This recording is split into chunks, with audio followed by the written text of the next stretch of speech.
ano é 2025 e os debates têm sido acalorados entre os brasileiros sobre democracia, judiciário e governabilidade. E para falar hoje sobre o momento em que vivemos no Brasil, eu converso com o ex-presidente da República, professor e jurista Michel Temer. E eu sou Letícia Giovannini Garcia, promotora de justiça, e este é o Direito ao Ponto. Presidente Michel Temer, é uma grande honra e alegria receber o senhor para falar hoje no nosso podcast Direito ao Ponto, da FEMPAR.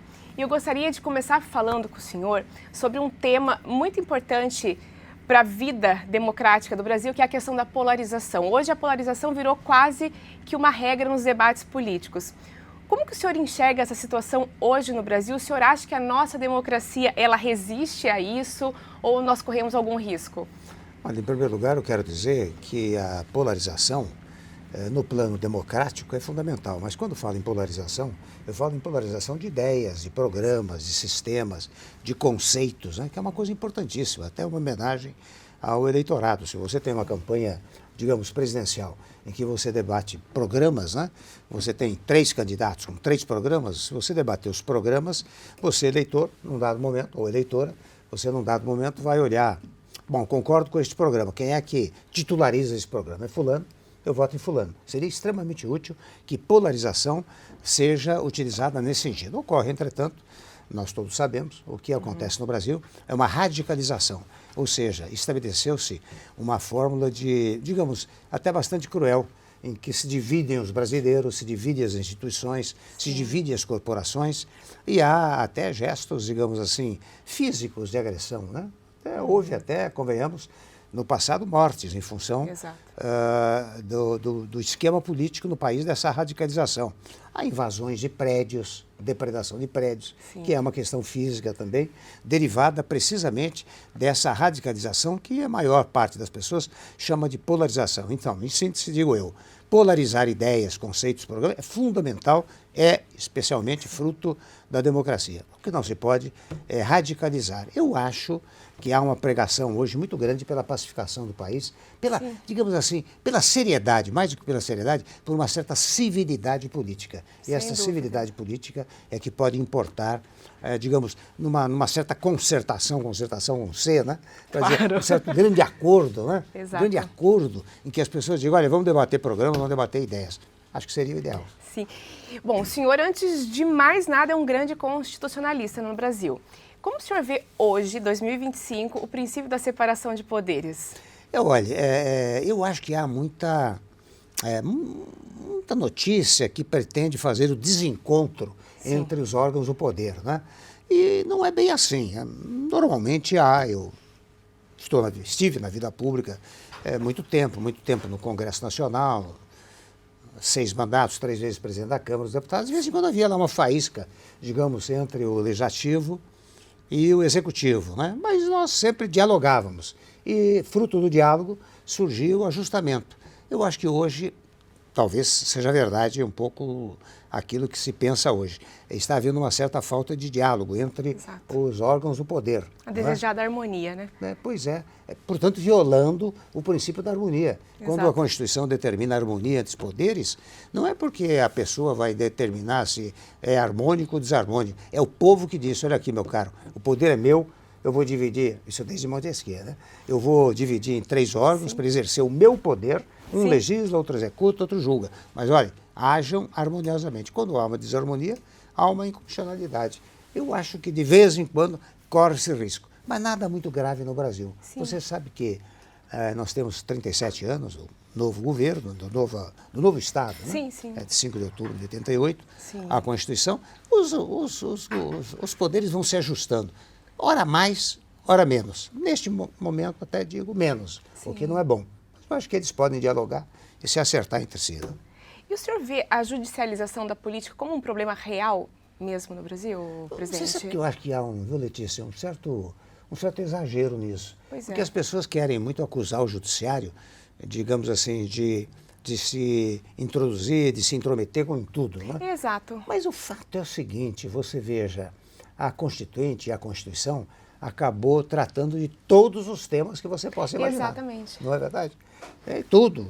não é? Não apenas tratou do problema da separação de órgãos do poder, de federação, forma de Estado, forma de governo, mas tratou de todos os temas. Extremamente analítica, ela fala de tudo. Tudo vai parar no Supremo, porque Exato. é constitucional. Exatamente. Ademais disso, eu digo sempre que, de fora parte este argumento, ainda há o argumento de que você sabe, você que é nossa colega da área jurídica, você sabe que no passado havia só a ação declaratória de inconstitucionalidade. Exato. Hoje há ela, mais a de constitucionalidade, a arguição de descumprimento de preceito fundamental e até o controle da inconstitucionalidade por omissão, que são legitimados aquelas figuras do artigo 103, mas qualquer cidadão pode ir ao judiciário por meio do mandado de injunção. E a reclamação constitucional, diferente de várias outras justiças constitucionais, né? Claro. Outros tribunais constitucionais. Portanto, né, um número infindável de casos que vão Exato. parar no Supremo Tribunal Federal. O que você pode é criticar o mérito da decisão, tá certo? Não era Rui Barbosa que dizia o Supremo tem o direito de errar por último. Né? Você pode criticar o mérito da decisão. Mas dizer que o judiciário está se metendo em tudo não me parece muito lógico. E o senhor acha que o presidencialismo de 2025 está muito diferente do presidencialismo de quando o senhor era presidente? Aí é uma questão de estilo, né? O presidencialismo é Eu o digo mesmo. do modelo, Pela né? O Constituição. modelo. O senhor vê Mas você sabe a que forma de exercer. eu tinha uma experiência passada no Congresso Nacional e também na carreira universitária, eu, antes de ingressar na vida pública, Sim. até fiz a carreira universitária, né?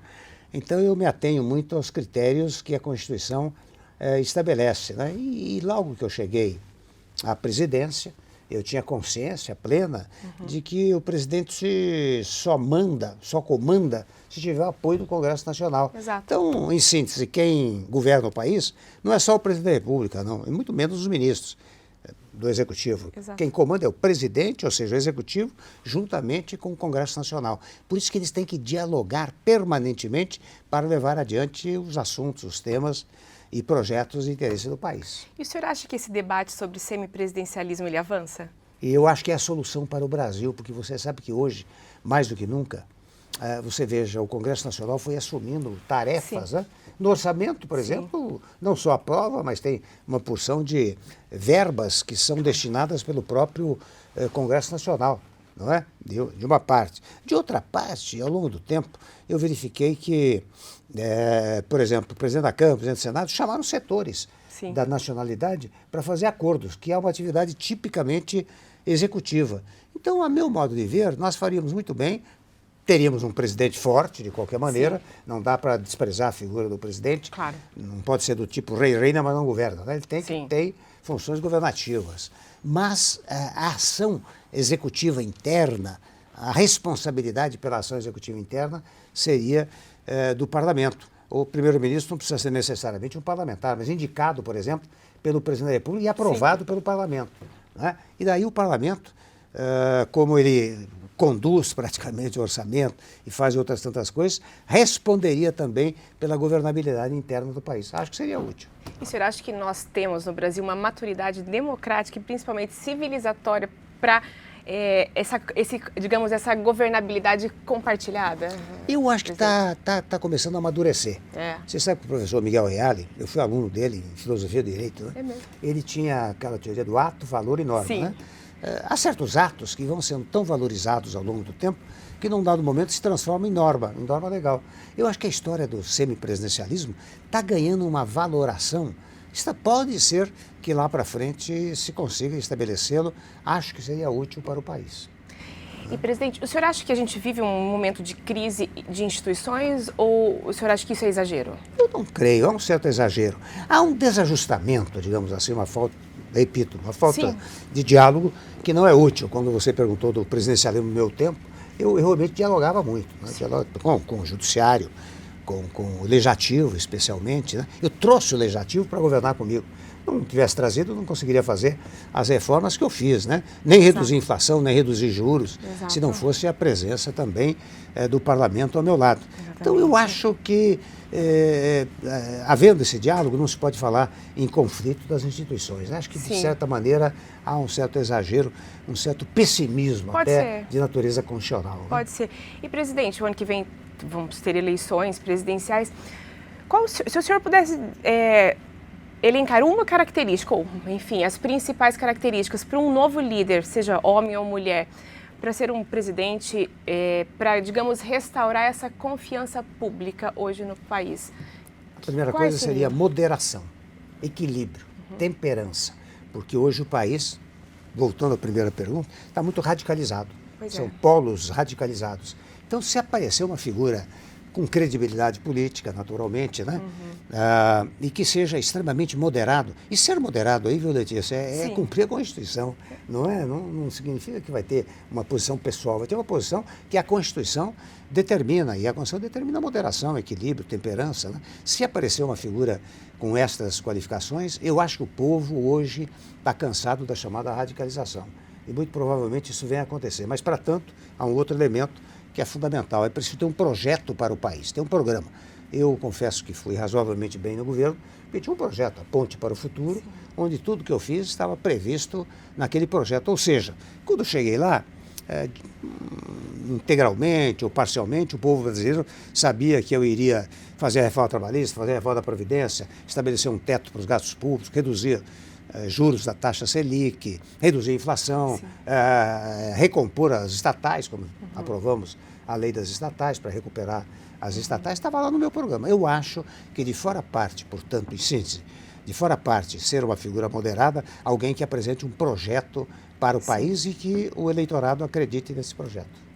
E hoje, se o senhor pudesse dizer o ponto central que precisa de mais atenção no Brasil de 2025, qual seria? Olha, sabe que muitos, mas há um ponto hoje que preocupa enormemente, que é a história da segurança pública, né? Não é verdade? No meu governo, nós estabelecemos, até criamos, assemelhadamente ao SUS, ao Sistema Único de Saúde, nós criamos o SUSP, o Sistema Único de Segurança Pública. Que hoje é o projeto de constitucionalização dessa legislação dessa matéria, do senhor. Que é o nosso ministro Lewandowski. Ele quer constitucionalizar essa matéria que hoje está em lei ordinária. Mas, ao mesmo tempo, nós não ficamos apenas na legislação, nós fomos para a execução. Eu criei o Ministério da Segurança Pública, não para interferir nas competências dos estados, mas para coordenar o trabalho dos estados brasileiros. O Jungmann esteve lá em meu nome, não é? E ele fez muitas reuniões dos secretários da segurança para harmonizar a atividade, porque o crime hoje, né, ele não só é interestadual, mas até internacional, não é verdade? São transnacional. multinacionais, Pois é. Há multinacionais. Multinacionais. Então, é preciso que haja um setor determinado. Eu sei que o ministro Lewandowski faz o possível, mas ele está com a justiça e segurança, é uma coisa um pouco complicada, não é? Por exemplo, no Ministério Público, eu vejo uma grande questão que envolve a questão de segurança pública, presidente, a questão de dados. Por exemplo, cada estado tem um RG, cada estado tem um modelo específico de boletim de ocorrência, de mandado de prisão. Eu acho que tudo isso dificulta essa coordenação de políticas de segurança. Eu acrescento mais a você. Você sabe que no meu governo nós detectamos que o setor de inteligência dos vários setores, cada um é individualizado. A Polícia Federal tinha um, Exército tem um, Marinha tem um, a Aeronáutica tem um, os estados têm um, a Polícia Militar tem um, a Polícia Civil tem outro. Você precisa uniformizar o sistema de segurança, torná-lo universal, né? Com muito equilíbrio. Então, por isso que o Ministério da Segurança Pública fazia um bom trabalho, porque coordenava esses trabalhos de inteligência. Você precisa reunificar a inteligência do país para combater o crime organizado e até, convenhamos, os pequenos delitos, esses que afligem muito a população, não? História de roubo de celular, seguido até de morte. Não, e há um dado, presidente, que no Brasil, a cada hora, são cerca de 1.680 celulares roubados no Brasil. Pois é. E esse pequeno delito pode ser também combatido pelo setor de inteligência. Sim. Porque se você montar um setor, você vai ao receptador. Sim. Você pegando o receptador, muito bem, eu me lembro quando fui secretário. Sim, é o sistema do crime, Claro, quando fui secretário da Segurança Pública, num dado momento, havia muito roubo de automóveis para desmanche. Sim. Nós localizaram os receptadores, os desmanches, eliminamos os desmanches e diminuiu o roubo de veículos. Né? Exatamente. De igual maneira, no caso celular, se você tiver um serviço de inteligência que detecte os receptadores, como hoje tem outra coisa em São Paulo, tem muito roubo de aliança. Não é? Sabe para quê? Eles roubam aliança. Eu vi uma reportagem, milhares de alianças vendidas, porque eles fundem a aliança para virar fazer ouro. Um bloco de ouro. Virar ouro. E roubam a aliança na rua. Não é? Basta encontrar o receptador. Então, acho que a segurança pública é a preocupação número um, de fato, dos brasileiros. É claro que você precisa cuidar de tudo. Educação, enfim, existem Mas várias hoje questões. A segurança é o número um. Eu acho que é um ponto fundamental para qualquer campanha eleitoral, digamos. Concordo com o senhor. Bom, presidente Temer, eu fico muito honrada e agradecida do senhor ter aceitado participar desse nosso podcast. Para mim é uma grande alegria e honra. Muito obrigada. Eu que estou honrado com o seu convite, espero que dê bons resultados. Tomara, obrigada.